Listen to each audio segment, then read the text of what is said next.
The Lord be with you. A reading from the Holy Gospel according to John.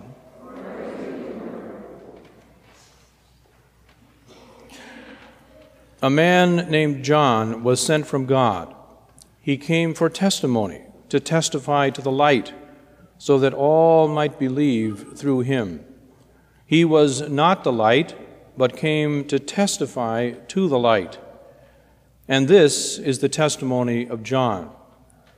When the Jews from Jerusalem sent priests and Levites to him to ask him, "Who are you?" he admitted and did not deny it, but admitted, "I am not the Christ." So they asked him, "What are you then? Are you Elijah?" And he said, "I am not." "Are you the prophet?" He answered, "No." So they said to him, "Who are you? So that we can give an answer to those who sent us. What do you have to say for yourself?" He said, "I am the voice of one crying out in the desert, 'Make straight the way of the Lord,' as Isaiah the prophet said." Some Pharisees were also sent. They asked him, "Why then do you baptize, if you are not the Christ, or Elijah, or the prophet?" John answered them, "I baptize with water. But there is one among you whom you do not recognize, the one who is coming after me, whose sandal strap I am not worthy to untie." This happened in Bethany across the Jordan, where John was baptizing. The Gospel of the Lord.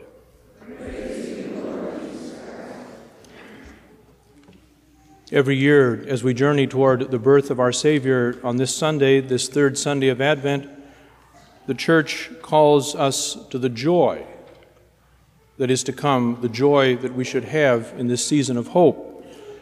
This third Sunday this call is evident not only in words, but first of all in sight.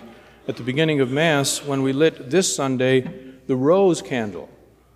The rose candle, as distinct from the purple ones, the sign of the joy that is at the heart of this season.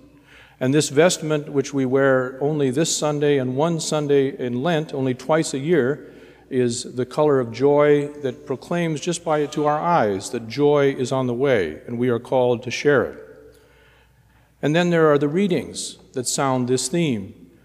From long, long ago, the prophet Isaiah, "I rejoice heartily in the Lord."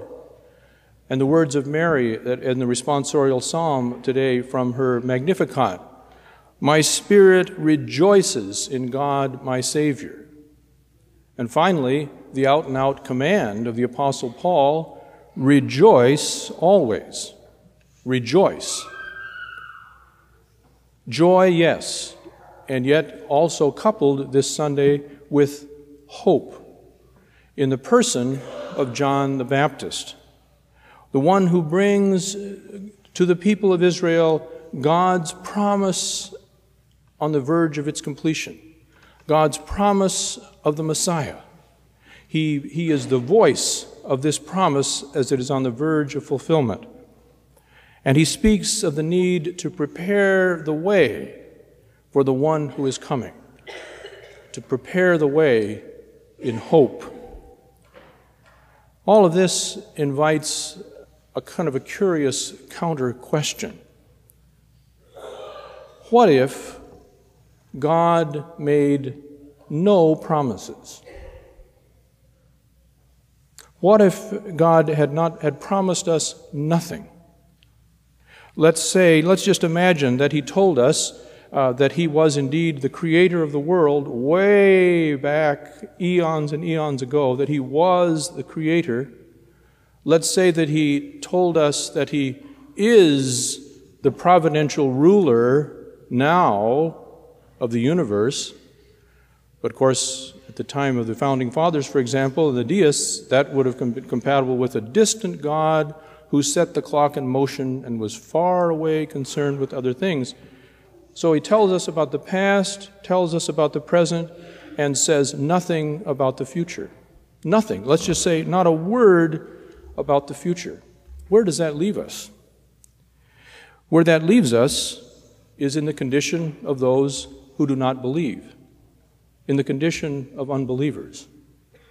In such a condition, in such a state, the future becomes ours to construct for ourselves, every man for himself.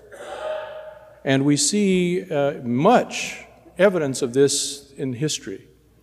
If the future is for us to construct for ourselves, then we have to have some place to put our hope, because as we know, just humanly speaking, hope springs eternal in the human breast.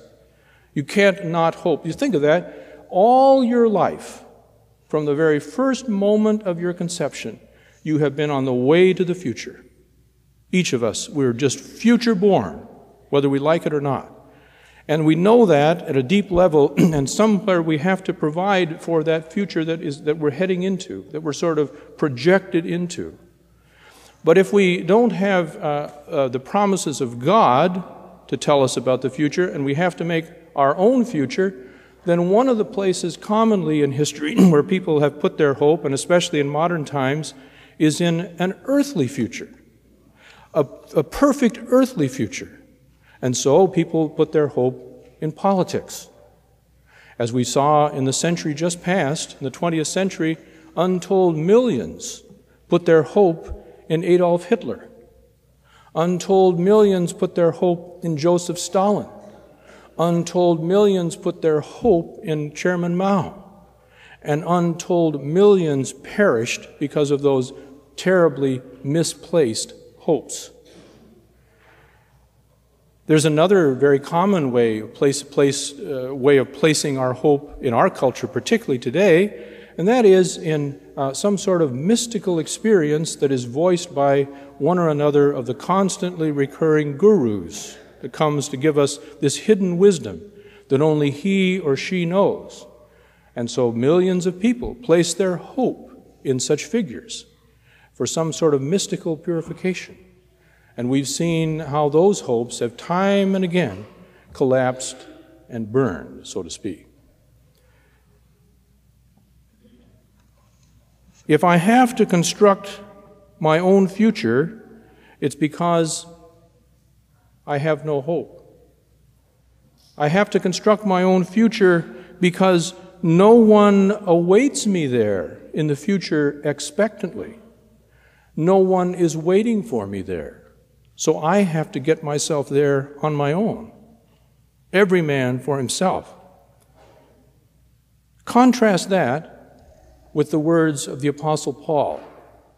Christ in you, your hope of glory. Your hope of glory. It's a complete contrast to the hopeless condition of the world.